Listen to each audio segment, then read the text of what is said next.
ہم نے دیکھا کہ پچھلے دنوں بلوچ رانچی مٹھی ہوئی، وہ بھی ایک بلوچ نیشنل گیدرنگ تھی، اب پشتون نیشنل گیدرنگ ہے نہ، اس کو پرامن طریقے سے اس کا انعقاد ہو سکا، اور نظر یہ آ رہا ہے کہ شاید یہ بھی پرامن طریقے سے نہیں ہو سکے گا. سر مجھے یہ بتا سکیں اپنے سیاسی تجربے کی روشنی میں، کیا ہم دیکھ رہے ہیں کہ آنے والے دنوں میں بلوچ پشتون اتحاد یہ جو نئے نوجوانوں پہ مشتمل ہے یہ مارچ وجود میں آئے، اور نیب جیسی کوئی تحریک یا نیب جیسی کوئی پارٹی دوبارہ آئے اور وہ پھر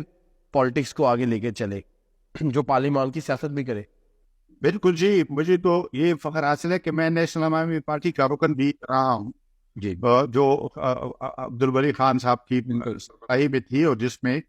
بلوچ لیڈر بھی اس وقت جو سردار اولا مینگل، نواب خیر بخشماری، حبیب جالب اور دوسرے ہمارے بہت سارے لیڈر اس میں شریک تھے. تو اب پھر نوجوانوں کے درمیان رابطے ہیں، اسی لیے آپ نے دیکھا حکمرانوں نے نوجوانوں کو ایک دوسرے کے صوبوں میں آنے جانے پر بھی پابندیاں لگائی ہیں، اسی ڈر سے کہ کہیں یہ طاقت اکٹھی نہ ہو جائے.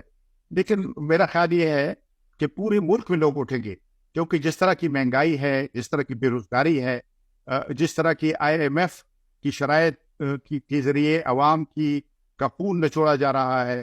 جس طرح کی بجلی کے بل ہیں،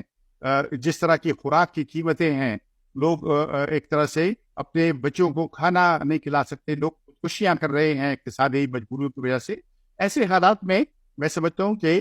تمام مظلوموں کو، تمام محکوموں کو، چاہے اس کا تعلق ان کے کسی بھی حصے سے ہو، ان کو اکٹھے ہونا چاہیے. اور یعنی پہلی ترجیح تو ہم سب کی یہی ہے کہ ایک وفاقی جمہوری آئین کی بنیاد پر ایک منصفانہ معاشرہ، جمہوری معاشرہ بنانے کی طرف ہم قدم بڑھائیں. لیکن اگر اس راستے کو مکمل طور پر بند کر دیا گیا تو پھر تو وہ لوگوں کے پاس اور آپشن ڈھونڈنے کے سوا کوئی راستہ نہیں رہے گا. لیکن یہ کہ